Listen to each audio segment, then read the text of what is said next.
Hi అండి, అందరికీ నమస్కారం. సింహరాశి వారి గురించి ఎవరూ కూడా చెప్పని 9 పచ్చి నిజాలను ఈ వీడియోలో చెప్పడం జరుగుతుంది. కాబట్టి వీడియోని ఎక్కడా కూడా స్కిప్ చేయకుండా మీరు ఎన్ని పనుల్లో ఉన్నా సరే 10 నిమిషాలు ఓపికగా వినడం వలన మీకు అసలు మీ గురించినటువంటి ఆశ్చర్యకరమైనటువంటి ఆ పచ్చి నిజాలు ఏంటి అనేది అన్నీ కూడా చక్కగా అర్థమవుతాయి. అలాగే వీడియోని ఎక్కడా కూడా స్కిప్ చేయకుండా చూసి ఒక లైక్ ఇచ్చి సపోర్ట్ చేయండి. ఎందుకంటే చాలామంది నాణ్యానికి ఒక కోణం వైపు చూపిస్తూ ఉంటారు, ఒకవైపు మాత్రమే చెప్తూ ఉంటారు. కానీ ఇంకొక కోణం కూడా ఉంటుందన్నమాట. అది ఎవరూ కూడా చూపించరు, చెప్పడానికి ఇష్టపడరు అన్నమాట. కానీ సింహరాశి వారి గురించి ఇంకొక సైడ్ కూడా వేరే రకంగా ఉందన్నమాట. అవన్నీ కూడా పూర్తిగా ఈ వీడియోలో వివరించబడతాయి. కాబట్టి దానివలన మీ జీవితానికి ఈ వీడియో అనేది చాలా బాగా ఉపయోగపడుతుంది. మీ భవిష్యత్తుకు ఒక బంగారు బాటగా మారుతుంది. ఎందుకంటే నిజాలు అనేవి మీరు తెలుసుకోగలిగినప్పుడే మీ జీవితానికి ఉపయోగపడే మార్పులు చేర్పులు చేసుకోగలుగుతారు. లేకపోతే కొన్ని ఇబ్బందుల పాలయ్యే అవకాశాలు అనేవి ఉంటాయన్నమాట. కాబట్టి వీడియోని ఎక్కడ స్కిప్ చేయకుండా చూసి లైక్ ఇచ్చి సపోర్ట్ చేయండి. సింహరాశి వ్యక్తులకి గురుడు బలం అనేది వీరి రాశిపరంగా పుష్కలంగా ఉంటుందన్నమాట. కాబట్టి ఈ సింహరాశి వారిని మనం అదృష్టవంతులుగా చెప్పుకోవచ్చు. ఎందుకంటే జాతకంలో గురుబలం ఉండాలి అనంటే ఒక అదృష్టం ఉండాలన్నమాట. ఏ మనిషికైనా సరే, ఏ రాశికైనా, సింహరాశికే కాదండి, ఏ మనిషికైనా వారి జీవితంలో గురుబలం ఎవరికైతే పుష్కలంగా ఉంటుందో వారికి సమస్యల సంఖ్య అనేది చాలా తక్కువ సంఖ్యలో ఉంటుందన్నమాట. గురుబలం లేని వారికి ఎన్నో సమస్యలు వస్తాయి. కాబట్టి ఈ సింహరాశి వారికి గురుబలం అనేది ఉండటం వీరి అదృష్టంగా చెప్పుకోవచ్చు అన్నమాట. కాబట్టి వీరి జీవితంలో ఎన్నో రకాలైనటువంటి సమస్యలు చిన్న వయసు నుంచే కూడా ప్రతి కష్టం కూడా వీరు పడ్డారు. పడి లేచినటువంటి వ్యక్తులు ఈ సింహరాశి వారు అని చెప్పడంలో ఎటువంటి సందేహము లేదు. కాబట్టి వీరు పడ్డ బాధలకి, వీరు ఏడ్చినటువంటి ఏడుపుకు, వీరు అనుభవించినటువంటి మనోవేదనకు, వీరు అసలంటే చిన్న వయసు నుంచి కూడా ఆడి పాడాల్సినటువంటి సమయాల్లో కూడా మానసికంగా వారి వయసుకు తగ్గ బాధలు వారు చాలా అనుభవించారండి. ఎందుకంటే కుటుంబంలో పరిస్థితులు కొంతమందికి సరిగ్గా లేక అవ్వచ్చు, తల్లిదండ్రుల ప్రేమ కూడా సరిగ్గా అందకవచ్చు. ఇట్లా చూసుకున్నట్లయితే ఎన్నో రకాలైనటువంటి మనసుల మధ్య వీరు నలిగి పెరిగినటువంటి వ్యక్తులు అన్నమాట. కాబట్టి ఈ సింహరాశి వారు ఎంత జరిగినా కూడా ఇవాల్టి రోజున ఈ మాత్రమైనా నిలబడ్డారు అని అంటే వీరి జాతకపరంగా గురుబలం అనేది ఉండటం వలనే ఆ సమస్యలు వచ్చినా కూడా వీరిని ఏమీ చేయలేకపోయాయని చెప్పుకోవచ్చు అన్నమాట. ఇది మొట్టమొదటి పాయింట్. ఇక రెండో పాయింట్, సింహరాశి వారు చాలా అందంగా ఆకర్షణీయంగా ఉంటారన్నమాట. స్త్రీలు కావచ్చు, పురుషులు కావచ్చు, మంచి రూపం కలిగి ఉంటారు. వీరిని చూసినప్పుడు ఎవరైనా సరే ఎదుటివారు ఆకర్షితులవ్వాల్సిందే. అంత చక్కగా ఉన్నారేంటి అని చెప్పేసి ఎదుటివారు తప్పకుండా అనుకోవాల్సిందే. అంటే కనురెప్ప కూడా తిప్పుకోలేని అందం వీరి సొంతం. ఆడవారు అలాగే చక్కగా ఉంటారు. పెద్ద పెద్ద నేత్రాలతోటి, విశాలమైనటువంటి నుదురుతోటి చాలా చక్కగా ఉంటారు. పొడవైనటువంటి జుట్టుతోటి, జుట్టు ఒత్తుగా ఉంటుంది, జుట్టు చక్కగా ఉండి బాగుంటారు. అలాగే పురుషులు కూడా చాలా చక్కగా ఉంటారండి. మంచి హెయిర్ స్టైల్ తోటి, మంచి హైట్ తోటి, మంచి పర్సనాలిటీ తోటి చూడటానికి చాలా చక్కగా ఉంటారని చెప్పుకోవచ్చు. వీరి రూపం ఎంత చక్కగా ఉంటుందో అలాగే వీరి గుణం కూడా అంతే చక్కగా ఉంటుందని చెప్పుకోవచ్చు అన్నమాట. ఎదుటివారికి చాలా గౌరవ మర్యాదలు ఇస్తూ ఉంటారు. ఎదుటివారిని ఎక్కడా కూడా నొప్పించరన్నమాట. ఎవరినైనా సరే అంటే ఏదన్నా ఒక మాట కానివ్వండి, వాళ్ళ యొక్క ప్రవర్తన కానివ్వండి, ఎవరిని కూడా ఇబ్బంది పెట్టే వ్యక్తులు కాదన్నమాట. ఎందుకంటే చిన్నప్పటి నుంచి కూడా అన్ని రకాలైనటువంటి మనుషుల మధ్య, పరిస్థితుల మధ్య నలిగి పెరిగినటువంటి వ్యక్తులు. కాబట్టి అలాంటివన్నీ వీరు గమనించే ఉన్నారు. కాబట్టి అవన్నీ వీరికి బాగా అర్థమవుతాయి. లోతు ఆలోచన కలిగినటువంటి వ్యక్తులుగా వీరిని చెప్పుకోవచ్చు అనమాట. ఇక మూడో పాయింట్ ఏంటంటే, మనకి ఇక్కడ చూసుకున్నట్లయితే సింహం సింబల్ అనేది చూపిస్తూ ఉంటుంది. అలాగే ఈ సింహరాశి వారు ఏంటంటే జీవితంలో ఒక మంచి టార్గెట్ నుంచి కలిగి ఉంటారు. అలాగే బాగా శ్రద్ధ కలిగినటువంటి వ్యక్తులు, భక్తి కలిగినటువంటి వ్యక్తులు అన్నమాట.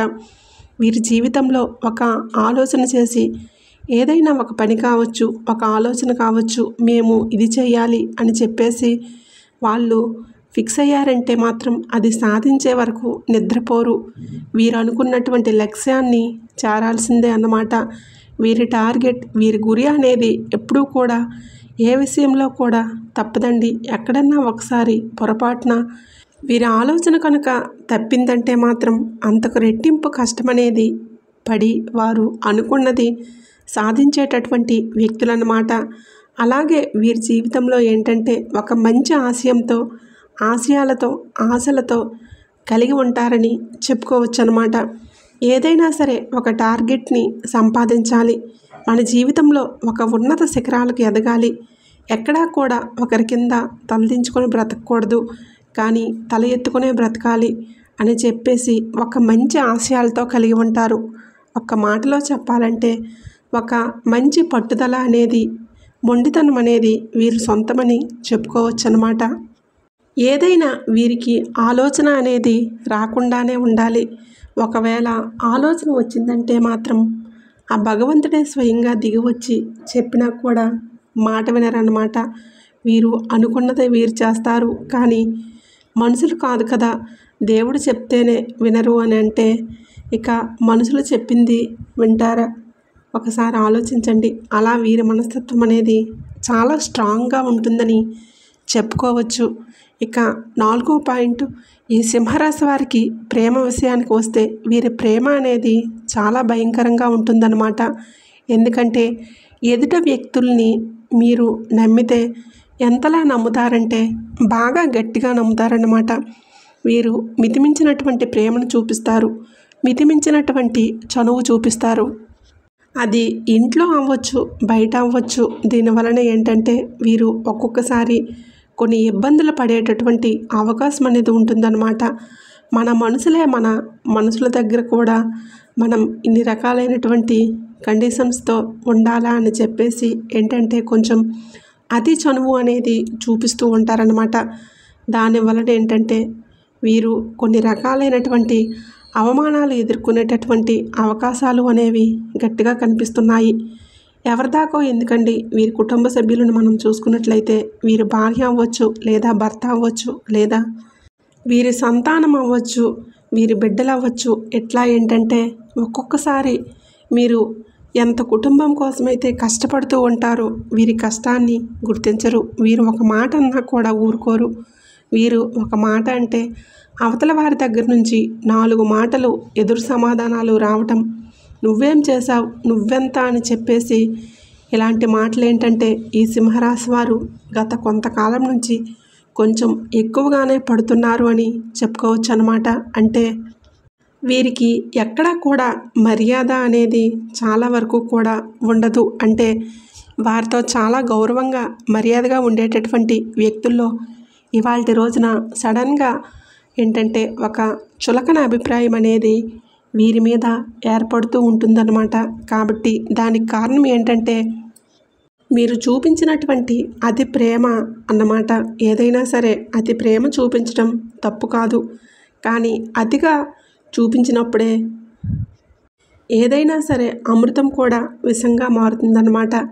చక్కెర మనకి తీపి, ఆ తీపి ఎక్కువైనా సరే అది మనం తినలేము, తాగలేము. అంటే మనకి కాఫీలో కానీ టీలో కానీ చూడండి, పంచదార ఎక్కువ వేసుకుంటే తాగగలుగుతామా?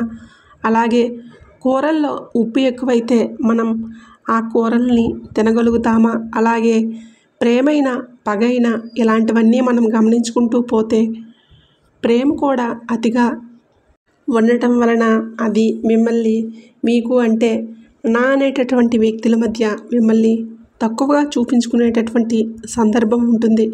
కాబట్టి ఎప్పుడైనా సరే మనిషికి ఆత్మాభిమానం అనేది చాలా ముఖ్యం. బిడ్డల్ని ప్రేమించాలి, నమ్మినటువంటి బంధాలని ప్రేమించాలి, గౌరవించాలి. కాదని అనటం లేదు, కానీ అది మితిమీరితే మాత్రం అది వారి ముందలే మిమ్మల్ని చులకన చేసేటటువంటి అవకాశాలు అనేవి ఉన్నాయి. అలాంటి వాటి వల్లనే ఇవాళ మీరు ఇబ్బంది పడాల్సిన అవకాశం అనేది ఉంటుంది. కాబట్టి అలాంటివన్నీ కూడా కొంచెం ఏదైనా సరే మీరు హద్దుల్లో ఉంచుకోగలిగితే మీకు చాలా మంచిది. మీరు చేయాల్సింది వారికి చేయండి, మీ బాధ్యత ప్రకారం. అంతేకాని మరీ మితిమించినటువంటి చనువు ఇవ్వటం వలన మీరు బాధపడాల్సి వస్తుందన్నమాట.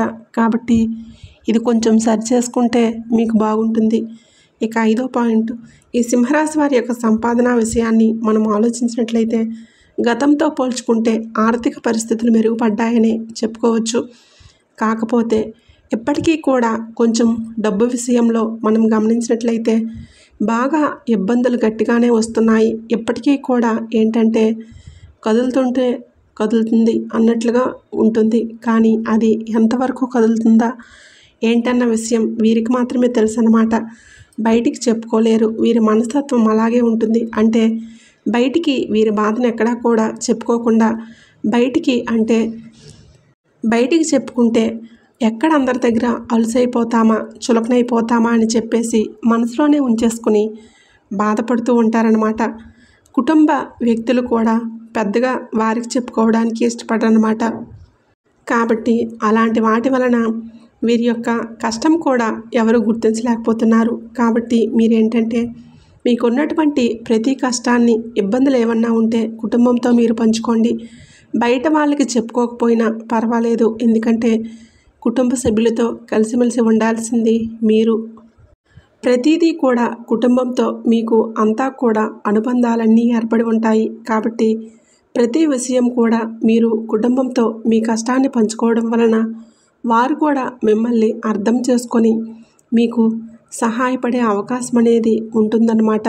కాబట్టి కొంచెం ఏంటంటే ఈ ఇబ్బందులు, ఆర్థిక పరిస్థితులు అనేవి వస్తూనే ఉంటాయి. కొన్నాళ్ళు ఉక్కిరిబిక్కిరి చేస్తాయి, కానీ మీరైతే మాత్రం నిలదొక్కుంటారు. ఒక మంచి స్థాయిలో నిలబడతారు. మీరు చేసేటటువంటి వృత్తి, ఉద్యోగం, వ్యాపారం ఏవైనా సరే చూసుకున్నట్లయితే కొంత ఇబ్బందుల్లో నలిగినప్పటికీ కూడా మీరు ఒక స్థాయిలో నిలబడగలుగుతారు. ఆర్థికంగా మీరు పుంజుకోగలుగుతారన్నమాట. అప్పుల సమస్యలు ఏమన్నా ఉన్నా కూడా వాటి నుంచి కూడా బయటపడగలుగుతారు. కొంచెం ఇబ్బందులు భయంకరంగానే అనిపిస్తూ ఉంటాయి, కానీ మీరు దైవాన్ని నమ్ముకొని, ముఖ్యంగా శివారాధన చేసుకుంటూ మీరు నమ్ముకొని వెళ్ళినట్లయితే మీకు బాగా కలిసి వచ్చి ఆ పరిస్థితులన్నీ కూడా మీకు అనుకూలంగా మారే అవకాశం అనేది ఉంటుంది. మీరు సోమవారం రోజున శివాలయానికి వెళ్ళటం, ఇంట్లో కూడా శివారాధన చేసుకోవటం, ఇలాంటివి చేయటం వలన మీకు బాగా కలిసి వస్తుందన్నమాట. ఎందుకంటే శివుడి యొక్క లక్షణాలు మీలో కూడా పుష్కలంగా ఉన్నాయన్నమాట. కాబట్టి ఇలాంటి నియమాలు అనేవి ఆచరించండి. ఇక 6వ పాయింట్ వచ్చేటప్పటికి ఈ సింహరాశి వారిలో ఉన్నటువంటి కోపం గురించి మనం చూసినట్లయితే వీరికి ప్రేమ ఎంత ఎక్కువగా ఉంటుందో అలాగే కోపం కూడా అంతే ఎక్కువగా ఉంటుందన్నమాట.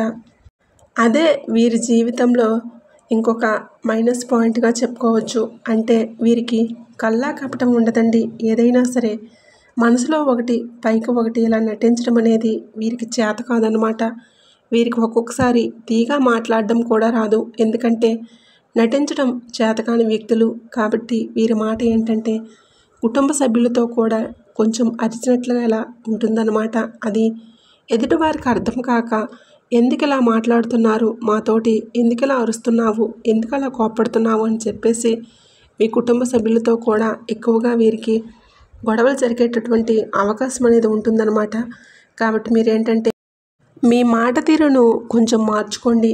ఎందుకంటే ఎన్ని బాధలు మీరు పడినప్పటికీ చేసినప్పటికీ కూడా ఎదుటివారు అది అర్థం చేసుకోవాలని చెప్పేసి మనం ఆశించకూడదు.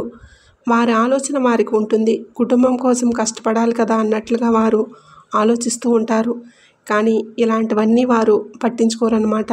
కాబట్టి ఏదైనా సరే నిదానంగా, నిమ్మలంగా, మీరు ప్రేమగా, ఓర్పుగా ఎదుటివారిని పలకరించి చేసినప్పుడు అది కూడా మీకు తిరిగి వచ్చేటటువంటి అవకాశం అనేది ఉంటుందన్నమాట. మీరు పడినటువంటి బాధల వలన ఒక్కొక్కసారి మీ మాట కటువుగా ఉంటుంది, మీ మాట వెనుకమాల ప్రేమ ఉంటుంది.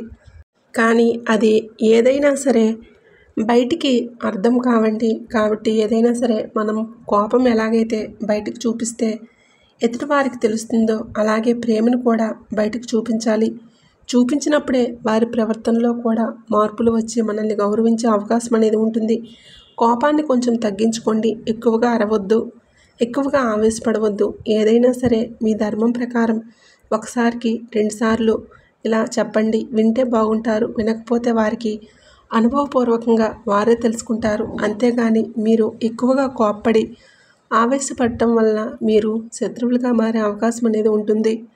అలాగే మీ ఆరోగ్యం కూడా పూర్తి స్థాయిలో దెబ్బతినే అవకాశం అనేది ఉంటుందన్నమాట. ఈ విషయంలో జాగ్రత్తగా ఉండండి. ఇక 7వ పాయింట్ వచ్చేటప్పటికి ఈ మధ్య మీ ఆరోగ్యం అనేది చాలా వరకు కూడా దెబ్బతినింది. ఈ మధ్య మీరు గమనించినట్లయితే మీకు కొంచెం కాళ్ళ నొప్పులు, నడుము నొప్పులు, అలాగే కొంచెం తలనొప్పి, కొంచెం భుజాల నొప్పులు, జాయింట్ పెయిన్స్, కండరాల నొప్పులు, గ్యాస్ ప్రాబ్లం, కొంచెం తలనొప్పిలాగా రావటం, ఇలాంటివి చిన్న చిన్న హెల్త్ ప్రాబ్లమ్స్ మీకు వస్తున్నాయి. ఇంకా నిద్ర పట్టకపోవటం కూడా మీకు బాగా ఉంటుందన్నమాట. మీరు రాత్రి పడుకుంటారే కానీ మీకు నిద్ర అనేది రాదు. మీకు ఏదో 1 గంట సేపటికి నిద్ర పడుతుంది. 7 గంటలు నిద్రపోవలసిన వాళ్ళు 1 గంట నిద్రపోయి లేస్తారనమాట. కాబట్టి మీకు చాలా అలసటగా ఉంటుంది. ఎందుకంటే ఆరోగ్యం అనేది చాలా వరకు కూడా దెబ్బతినింది. కాబట్టి మీరేంటంటే పరిస్థితులు చాలా రకాలుగా మన చుట్టూ ఉంటాయండి. దాన్ని కాదని ఎవరూ కూడా అనరన్నమాట. కొన్ని చెప్పుకునేవి ఉంటాయి, కొన్ని చెప్పుకోలేనివి కూడా ఉంటాయన్నమాట. కానీ మన చేతుల్లో ఏమీ లేదు. మన కర్మానుసారంగా ఒక్కొక్కసారి మన ప్రమేయం లేకుండా మన జీవితం అనేది ఉంటుందన్నమాట. దానికి మనం చేయగలిగేది ఏమీ లేదు. ఆ దైవాన్ని నమ్ముకొని అలా ముందుకు సాగిపోవటం తప్ప ఆగిపోలేం కదండి. బాధపడితేనే సమస్యలు తీరుతాయి అంటే ప్రతి మనుషులు కూడా బాధపడుతూ ఉంటాము. కానీ బాధ ద్వారా సమస్యలు పెరుగుతాయి కానీ ఎక్కడా కూడా తగ్గవన్నమాట. కాబట్టి మీరేంటంటే ఇలాంటివన్నీ కూడా పట్టించుకోకుండా మీ ఆరోగ్యం మీద కాస్త దృష్టి పెట్టుకోండి. మీరు మనశ్శాంతిగా ఎప్పుడైతే ఉంటారో మీకు ఆకలి, ఆహారం, నిద్ర తప్పకుండా ఇవన్నీ కూడా సమంగా ఉండేటటువంటి అవకాశం అనేది ఉంటుందన్నమాట. కాబట్టి ఈ విషయంలో మీరు జాగ్రత్త అనేది తప్పనిసరిగా తీసుకోండి. ఓవర్గా టెన్షన్ అవ్వద్దు, ఓవర్గా ఆలోచించవద్దు. నారు పోసిన వాడు నీరు పోస్తాడండి. కాబట్టి అతి ఆలోచన అనేది మీకు వద్దన్నమాట. కొంచెం ఇలాంటి చిన్న చిన్న మార్పులు చేసుకోండి. ఇక 8వ పాయింట్, ఈ సింహరాశిలో ఉన్నటువంటి విద్యార్థులు ఎవరైతే ఉన్నారో విద్యార్థులకు బాగుంటుంది. అంటే చక్కగా చదువుకునే అవకాశం అనేది ఉంటుంది. వారు చదువుకునే విధానం కానివ్వండి, ఇలాంటి వాటి వలన తల్లిదండ్రులు కూడా వారి భవిష్యత్తుకు ఒక మంచి ప్లానింగ్ చేసే అవకాశం అనేది ఉంటుంది. విదేశాల్లో చదువుకు సంబంధించి చదువుకొని సెటిల్ అయ్యే అవకాశాలు అనేవి ఉన్నాయి. మీరు పట్టుదలగా చదువుతారు, మంచి మార్కులతో పాస్ అవుతారు. కాబట్టి తల్లిదండ్రులు కూడా వీరి కోసం ఎంత కష్టపడడానికైనా సిద్ధంగా ఉంటారు, ముందు ఉంటారని చెప్పుకోవచ్చు. ఒక్కొక్కసారి చిన్న చిన్న ఫెయిల్యూర్స్ వస్తాయి, భయంకరమైన పరిస్థితులు వస్తాయి. అలాంటప్పుడు మీరు మీ తల్లిదండ్రుల యొక్క సపోర్ట్ తీసుకొని చేసుకుంటే బాగుంటుంది. మీకు అవన్నీ మారి చక్కగా మీకు అనుకూలంగా ఉండే అవకాశాలు కూడా పుష్కలంగా కనిపిస్తున్నాయన్నమాట. విద్యార్థులకి బాగుంది, అలాగే తల్లిదండ్రులకు కూడా అనుకూలంగా ఉంటుంది. ఇబ్బందులు వచ్చినప్పటికీ కూడా ఎక్కువసేపు మీతో నిలబడలేవని చెప్పుకోవచ్చు. ఇక 9వ పాయింట్ ఏంటంటే భార్యాభర్తల మధ్య ప్రేమ, అనుకూలత అనేది బాగుంటుంది. చాలా వరకు కూడా వీరి దాంపత్య జీవితంలో గొడవలు ఉన్నప్పటికీ కూడా దాని వెనుక కంటికి కనిపించిన ఎంతో ప్రేమ కూడా దాగి ఉందని చెప్పుకోవచ్చు అన్నమాట. గతంతో పోల్చుకుంటే ఇద్దరూ కూడా ప్రేమానురాగాలతో కలిసి ఉంటారు. వైవాహిక జీవితం వీరికి కలిసి వస్తుంది. ఒక స్థాయిలో సెటిల్ అవుతారని చెప్పుకోవచ్చు. ఒకరికొకరు అండగా, తోడుగా, సపోర్ట్గా ఉంటారని చెప్పుకోవచ్చు అన్నమాట. వైవాహిక జీవితం బాగుంటుంది. కొంతమంది పెళ్ళిళ్ళు ఆలస్యం అయ్యేవాళ్ళు ఎవరైతే ఉంటారో వారికి కూడా వివాహం జరుగుతుంది. వైవాహిక జీవితం బాగుంటుంది. సంతానం లేని వారికి సంతానం కలుగుతుంది. ఉద్యోగాల కోసం చాలామంది గట్టి ప్రయత్నాలు చేస్తున్నారు. మీ కష్టానికి తగ్గట్లుగా మీకు మంచి ఉద్యోగ అవకాశాలు వస్తాయి. వ్యాపారస్తులకు బాగుంటుంది. అప్పులు ఉన్నా కూడా తీరిపోతాయి. మీ మీద దిష్టి ప్రభావం కూడా చాలా ఎక్కువగా ఉందండి. కాబట్టి మీరు సోమవారం రోజున కాస్తంత విభూతిని స్నానం చేసే నీటిలో కలుపుకొని ఇలా స్నానం చేసుకోవడం వల్ల మీకు ఆ నరదృష్టి, చెడు అంటే నకారాత్మక శక్తులు ఇలాంటివి ఉంటాయి కదండి, అవన్నీ కూడా తొలగిపోతాయి. అలాగే రాళ్ళ ఉప్పుతో కూడా కాస్త దిష్టి తీసి వేసుకోండి. ఇలాంటివి చేయటం వలన చిన్న చిన్న పరిహారాలు ఏంటంటే మీకు మంచి ఫలితాలను ఇస్తాయి. ఎర్రనీళ్ళతో కూడా దిష్టి తీసేసుకోండి. ఇలాంటివి చేయటం వలన మీకు ఆ సమస్యల నుంచి పూర్తి స్థాయిలో బయటపడే అవకాశం అనేది ఉంటుంది. ఆదివారం అమావాస్య రోజుల్లో ఇంటి ముందు గుమ్మడికాయను కట్టుకోండి. అలాగే ఏంటంటే ఆంజనేయ స్వామి గుడికి వెళ్ళి నిమ్మకాయలతో పూజ చేయించి మీ ఇంటి గేటుకు కట్టుకోండి. మీకు నరదిష్టి ప్రభావం ఇవన్నీ కూడా చాలా ఎక్కువగా ఉన్నాయి. కాబట్టి జాగ్రత్తలు తప్పనిసరి.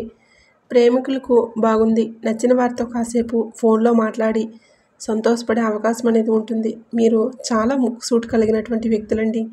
చాలా మంచివారుగా చెప్పుకోవచ్చు. మీ గురించినటువంటి 9 పచ్చి నిజాలు అయితే ఇవేనండి. కాబట్టి ఇప్పుడు చెప్పినట్లుగా మార్పులు చేర్పులు చేసుకుంటే మీ భవిష్యత్తు బాగుంటుంది. లేకపోతే మాత్రం ఇబ్బందులు పడే అవకాశాలు అయితే గట్టిగా కనిపిస్తున్నాయి. కాబట్టి జాగ్రత్తలు తప్పనిసరి.